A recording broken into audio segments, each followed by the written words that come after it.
Now this is Wrinkled Cress. It's the most amazing foliage filler, so easy to grow. The seeds are available from our January seed shop. I will show you. And it takes up the smallest amount of space in your garden. So if you're having a wedding or event around the June, July time next year or this year, then you need this plant. Next, we're going to sow Wrinkled Cress. Now you are going to love this. You sow it, you grow it and plant it and harvest it so quickly that you can actually use it as something called a catch crop.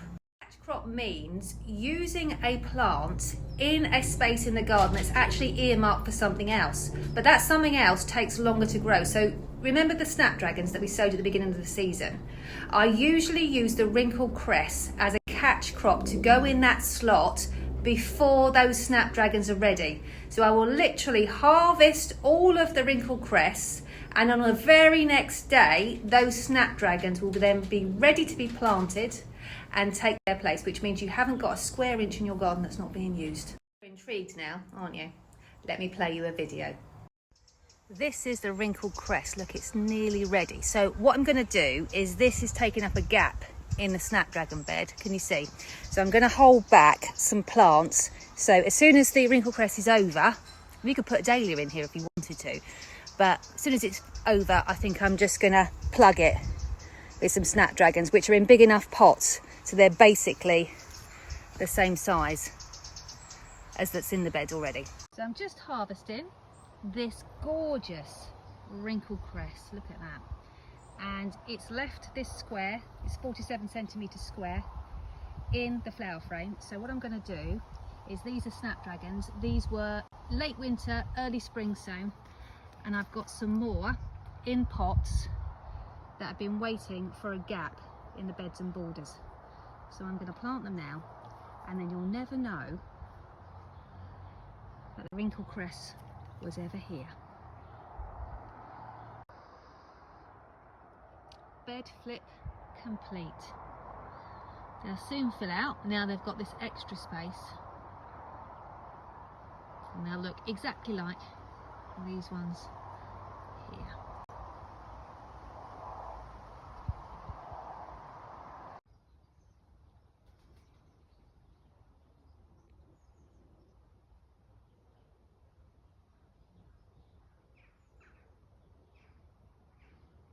So these are our seeds, and you can see that I've already made a start. They really couldn't be easier. We're just laying one seed per cell into a 40 cell seed tray.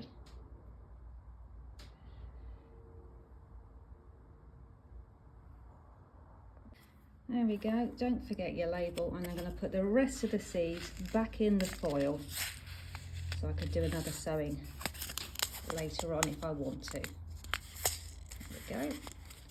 Just fold that down, keep all the seeds safe, and I'll put that back in my pocket. Going to add a propagator lid now, just a clear propagator lid, just to keep the environment nice and humid for the seeds to germinate. Seeds are so easy to grow that you can just germinate them in your cold greenhouse, 13 to 18 degrees. It's absolutely fine. They don't need to go in the house, they don't need to go on a heat mat, and they will grow so quickly that we will plant them directly from their 40 cell trays. We will not have time to pop them on into 15 cells. We'll plant them slightly closer together than we have done for everything else, because they grow so fast, they don't bulk as much. So you'll need a few more seeds than you normally would do for your spacing. The spacing is only 10 centimetres apart rather than 22, so you'll need at least double.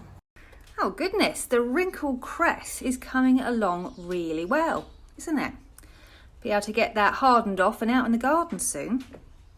This is our lovely Wrinkled Cress. It's going to be planted between 5 and 10 centimetres apart, so much closer than anything else we've planted so far. You can, of course, if you want to, do a succession of sowings of Wrinkled Cress to keep the harvest going. I don't tend to, because earlier on in the season I have got Brisa Maxima and I've also got the flowering shrubs, and then later on in the season I've got eucalyptus, I've got Panic and Frosted Explosion, I've got my Auroch, I've got my Amaranthus. So I would prefer to give that bed space over to the snapdragons after the Wrinkled Cress, but Around the beginning of summer, when the wrinkled cress flowers, seeds, that is exactly when I'm really short of a foliage filler, which is the reason why I grow it and the reason why I love it. Just down in my wrinkled cress patch. Look at that. Absolutely incredible. So if you are growing for a wedding or an event next year and you don't have an awful lot of foliage in your garden that you can cut, then you're going to need a foliage filler, and you really cannot go wrong with this. It's so easy to grow. You will need to give it a little bit of support, because look how tall it's got.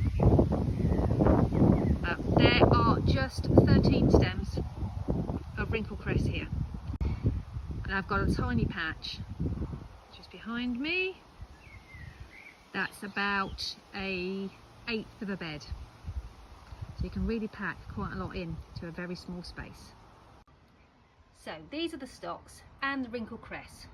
They're both one-cut wonders, but my goodness me, do they pack a punch. And the good thing about them is, not only have they been flowering for ages in the garden, but now you've cut them, you've got a space to put your asters and your zinnias and any last dahlias that need a home. So they're certainly worth growing for that reason. But my goodness me, a cut and come again would not give you stems like this. They've put all their energy into this enormous bloom. Don't forget, all the information is all written down for you in your Spring Grow Along Handbook.